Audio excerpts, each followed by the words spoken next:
আজকে আমাদের কাছে এই হেয়ারটা এসছে স্মুথনিং করার জন্য। তো দেখো হেয়ারটা প্রচণ্ড ড্যামেজ হয়ে গেছে। তা আমি বলেছিলাম একটা ট্রিটমেন্ট নেওয়ার জন্য। তো দিদির খুব ইচ্ছে ছিল না স্ট্রেট লুকই চাই, স্ট্রেটনিংই করাবো।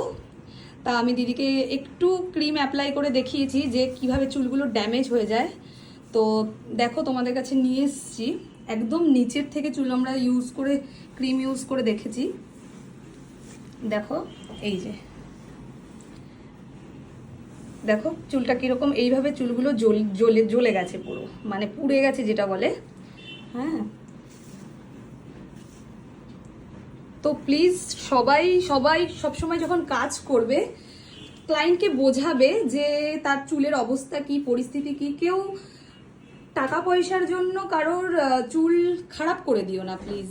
হ্যাঁ, তো সবাইকে এইটুকুই বলবো। ওরা অনেক বিশ্বাস করে আমাদের কাছে আসে, ওরা অনেক কিছু জানে না। তো তোমরা দেখে শুনে কাজ করবে এবং অবশ্যই তাদেরকে বুঝিয়ে দেবে ব্যাপারগুলো। তো এখন এটাতে এই হেয়ারে আমরা একটা ট্রিটমেন্ট করব, তারপর চলো দেখবো কেমন রেজাল্ট আসে।